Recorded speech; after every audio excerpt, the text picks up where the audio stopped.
Para pendiri negara Republik Indonesia pada tanggal 18 Agustus tahun 1945 menyepakati dasar negara adalah Pancasila. Istilah Pancasila itu sendiri menurut Darhu Darmodihardjo, SH, 1995-3, sudah dikenal sejak zaman Majapahit pada abad ke-14, terdapat dalam buku Nagara Kertagama karangan Prapanca dan buku Sutasoma karangan Tantular. Istilah Pancasila dalam bahasa Sanskerta, asal kata panca, 5, sila, sendi atau asas, berarti batu sendi yang 5, juga berarti pelaksanaan kesusilaan yang 5, atau biasa disebut Pancasila Krama. Pancasila memiliki dua pengertian, yaitu berbatu sendi yang 5 dan pelaksanaan kesusilaan yang 5, yaitu A. Dilarang melakukan kekerasan. B. Dilarang mencuri. C. Dilarang berjiwa dengki. D. Dilarang berbohong. Dan E. Dilarang mabuk atau minuman keras. Istilah Pancasila dalam kehidupan kenegaraan dikenalkan pertama kali oleh Insinyur Soekarno dalam Badan Penyelidik Usaha-Usaha Persiapan Kemerdekaan atau biasa disebut BPUPKI tanggal 1 Juni tahun 1945. Menurut Insinyur Soekarno, Pancasila adalah jiwa bangsa Indonesia yang turun-temurun sekian abad lamanya terpendam bisu oleh kebudayaan Barat. Dengan demikian, Pancasila tidak saja falsafah negara, tetapi lebih luas lagi, yaitu falsafah bangsa Indonesia. Secara umum fungsi dan peranan-peranan Pancasila menurut TEP MPR nomor 3/MPR/2000 tentang sumber hukum nasional dan tata urutan perundangan dinyatakan bahwa Pancasila berfungsi sebagai dasar negara.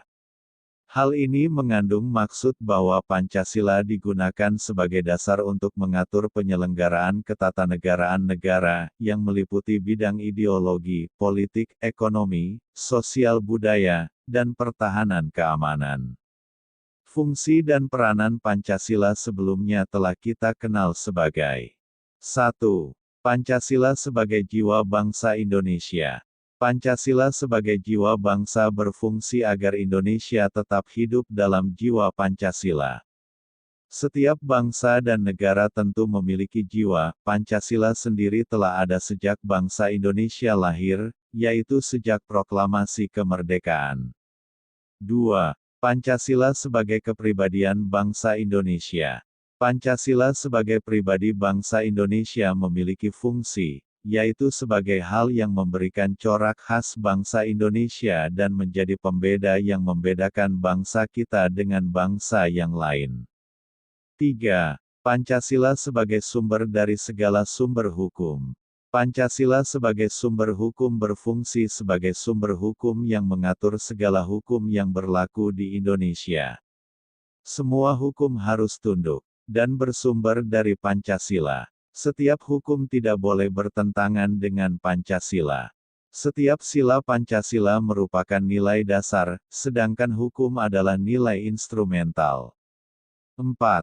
Pancasila sebagai perjanjian luhur. Pancasila sebagai perjanjian luhur telah berfungsi dan disepakati melalui Sidang Panitia Persiapan Kemerdekaan Indonesia tanggal 18 Agustus tahun 1945. Walaupun disahkannya Pancasila hanya oleh sebuah panitia persiapan kemerdekaan Indonesia, tetapi PPKI sebenarnya adalah suatu badan yang mewakili suara rakyat. Jadi, Pancasila merupakan hasil perjanjian bersama rakyat. 5. Pancasila sebagai cita-cita dan tujuan bangsa Indonesia. Pancasila sebagai cita-cita bangsa memiliki fungsi, yaitu untuk menciptakan masyarakat yang adil dan makmur.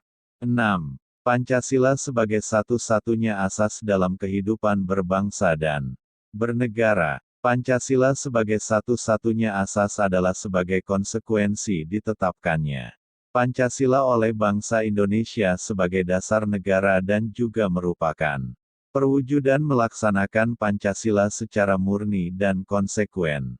7. Pancasila sebagai moral pembangunan. Pancasila dijadikan kerangka, acuan, tolok ukur, parameter, arah, dan tujuan dari pembangunan.